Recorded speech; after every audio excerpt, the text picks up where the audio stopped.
Hai, kembali lagi bersama saya Debbie Jean-Marie, your favorite naturopathic practitioner dalam segmen hoax atau real, real atau hoax.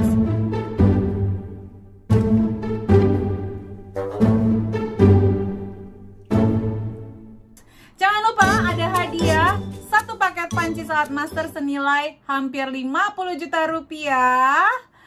Jadi teman-teman jangan lupa untuk subscribe dan share ya. Share video-video di kanal YouTube ini, bikin maju, bikin supaya makin banyak yang sadar agar semakin banyak yang sehat ala naturopati.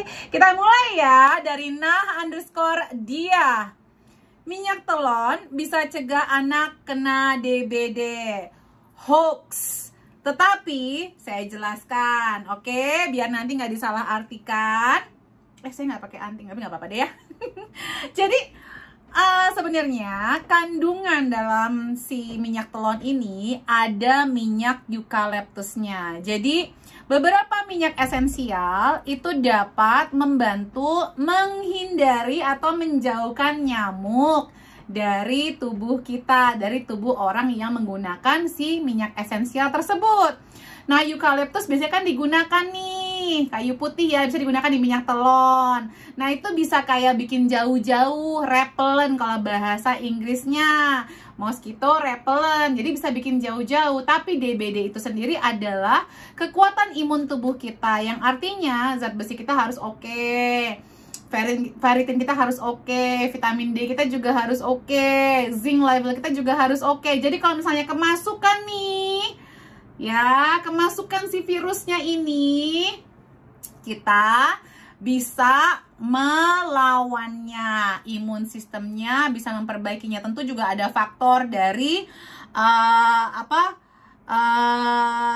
pola makannya, asupan nutrisinya, air putihnya. Itu semua menjadi akumulasi sebenarnya teman-teman. Jadi bukan cuman gara-gara minyak telonnya aja, nggak gitu juga konsepnya. Ini kan virus yang biasa ditularkan lewat si nyamuk ini.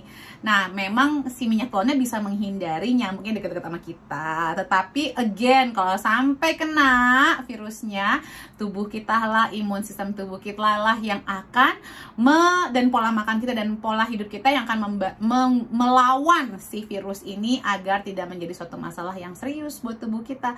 Kan setiap virus itu ada masa inkubasinya teman-teman. Jadi memang ada waktu di mana tubuh kita bisa melawan itu sebelum menginfeksi yang membuat tubuh kita jadi kewalahan.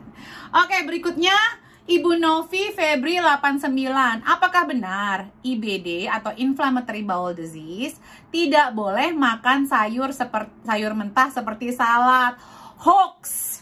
Tapi saya jelaskan sekali lagi. Jadi orang-orang yang sudah punya IBD, memang tubuhnya itu atau pencernaannya itu sudah tidak optimal gitu teman-teman.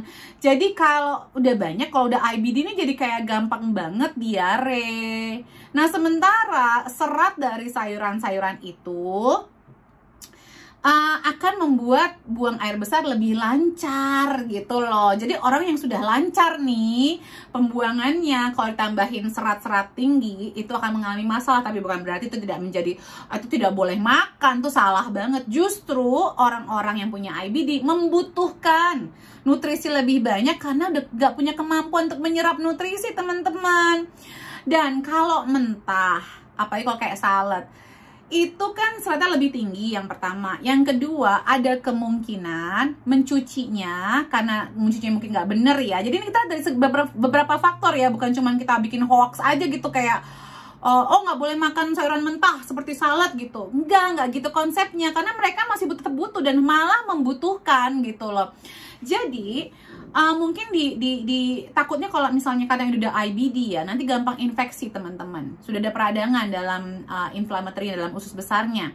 Jadi sebaiknya memang kalau untuk yang punya IBD pelan-pelan sambil diperbaiki, ada protokol naturopatinya. Tapi please jangan nyanyi di sini, nanti panjang kali lebar. Ada kelas-kelasnya di Root of Life UK ya, lihat aja jadwalnya.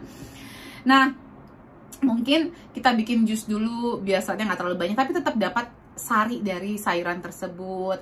Terus kita blanch dulu biar menjaga jangan sampai ada infeksi. Yang mudah sekali kena infeksi kalau udah kena, ini kan autoimun usus ya teman-teman ya, autoimun lambung ya kalau orang udah kena IBD ini.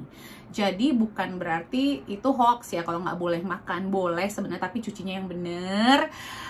Dan pastikan juga jangan terlalu tinggi seratnya dulu, tapi perlahan, nanti kalau udah membaik pencernaannya bisa harus malah makan sayur yang banyak. Berikutnya adalah Ibu Andin. Pasien kanker boleh minum kopi macam americano atau teh tawar. Oke, aku bingung jawabnya ini. Ini sebenarnya aku tengah-tengah deh. Ini sebenarnya kalau aku bilang hoax, terus akan-akan kayak suatu hal yang, jadi saya jelaskan aja ini ya. Ini bukan hoax atau bukan real. Kalau dianggap salah ntar gimana. Jadi coba kita lihat ya, jenis dari sifat dari kopi dan teh itu adalah diuretik. Diuretik itu artinya mengeluarkan air dari tubuh kita. Sementara air adalah komponen, salah satu komponen utama untuk membersihkan darah kita dan tubuh kita dari racun-racun yang menumpuk. Makanya kita kena kanker. Dari dulu kalau orangnya udah kurang minum air putih, kenapa sih orang bisa kena kanker? Ya kurang air putih, salah satunya penyebabnya. Kurang minum air putih. Kebiasaan minum americano atau teh. Jadi kurang minum air putihnya, sementara americano atau kopi ini dia ngeluarin air. Jadi tubuhnya dehidrasi sehingga kenapa nggak heran dia kena kanker. Jadi sebenarnya ini masalah boleh atau enggaknya bukan masalah di situ. Air putihnya sudah cukup atau enggak? Jadi sebaiknya kalau udah kena kanker ya nggak usah fokusnya ke kopi sama teh tawar, fokusnya sama air putih. Paham nggak teman-teman di sini? Jadi bukan ini jawabannya hoax atau real ya. Berikutnya dari Ibu Linda Chan 68. Apakah makan buah sesudah lunch atau dinner menyebabkan makanan di lambung jadi membusuk? Enggak. Enggak gitu konsepnya Bu. Ini hoax. Hoax, kayaknya sudah pernah jelasin ini di hoax atau real sebelumnya. Jadi sebenarnya buah itu tuh nggak ngaruh juga dimakan di awal, ujung atau tengah atau segala macam ya. Karena banyak sekali salad-salatan atau makanan-makanan yang menggunakan buah juga sebenarnya.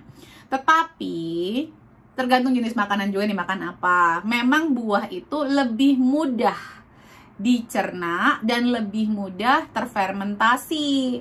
Bukan berarti menjadi busuk. Busuk itu kalau misalnya ya usus besarnya jalannya tidak lancar. Kenapa? Karena kurang makan serat. Makanya jadi membusuk deh di ususnya. Jadi bukan gara-gara buahnya, tapi komplikasi dari pola makan yang sebelumnya udah banyak racun-racun apa enggak. Terus makan buah, kan banyak nih orang-orang yang kalau disuruh makan sehat, makan serat adalah buah, bukannya sayur gitu loh. Jadi kurang makan sayur, mengharap dari buah aja, buahnya dimakan setelah makan. Jadi makannya kayak makannya seblak, makannya mie ayam, mie yamin, habis itu pakai buah gitu. Itu ya akan menyebabkan kebusukan karena yang satu ini makanannya makanan beracun yang mungkin akan menumpuk, kurang seratnya, ada buahnya. Mungkin seperti itu penjelasannya, tapi sebenarnya ya idealnya sih buah itu dimakan sebelum atau dijarakin sama makanan utama karena waktu untuk penyerapan dan pencernaannya itu sangat lebih cepat dibandingkan kalau kita makan daging dan lain-lain. Jadi nanti kalau itu ada perbedaan di jenis makanannya atau kita makannya steak misalnya, itu nanti akan menyebabkan ada yang namanya proses fermentasi yang berbeda-beda gitu loh di usus besar kita. Semoga paham ya Bu, tapi sebenarnya sih nggak terima masalah asalkan kita makannya sehat. Berikutnya dari Erika Sicilia, diabetes nggak boleh makan nasi. Ini sama kayak tadi pertanyaan kopi sama teh ya buat penderita kanker ya. Sebenarnya bukan masalah boleh apa nggak boleh makan nasi. Makan nasinya pakai apa, berapa banyak makan nasinya, jenis nasinya apa. Jadi kalau sudah sampai diabetes, ini biasanya fokusnya adalah makan di nasi. Jadi bukan protein, lemak, dan seratnya. Tapi kalau mau sehat dari diabetes, komponen nasi ini bukan suatu bintang utama dalam pola makan kita.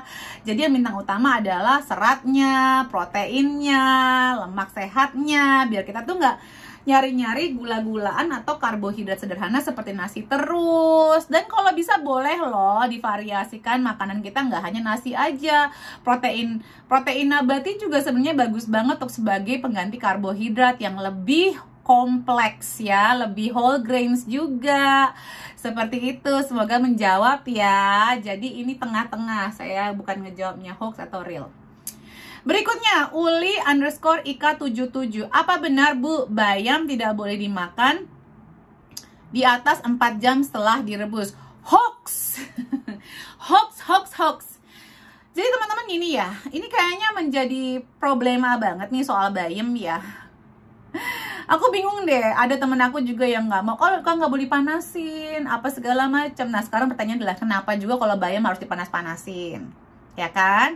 Jadi ada makanannya orang Korea tuh yang bayamnya di blanch aja, disiram pakai air panas, lalu diperes, itu buat ngilangin oksalatnya. Lalu dicampur sama bawang putih, pakai biji wijen, sama minyak wijen. Jadi kayak kondimen, taruh di kulkas. Nah itu kalau pas mau dimakan nggak perlu dipanasin lagi, makan sedingin-dinginnya. Yang lauknya panas gitu Bu. Itu kan lebih dari 4 jam. Boleh, tapi memanas-manaskan sayuran ini yang mungkin nanti menghabiskan nilai nutrisinya. Sebenarnya sih nggak seperti kayak bakal beracun atau gimana, nggak juga. Tapi gini, saya bingung aja gini. Kalau masak sayur, idealnya masaklah sesuai dengan kebutuhan saat itu. Kalaupun teman-teman nggak habis, ya teman-teman simpen di kulkas. Nanti makannya lauknya anget-anget, itu si bayam makan aja dingin, nggak perlu dipanasin lagi. Gimana? Semoga menjawab ya. Oke, masih ada? Oh sudah, terima kasih semuanya atas pertanyaannya dan semoga bermanfaat. Jangan lupa di subscribe dan di share. Salam sehat selalu, sarangin.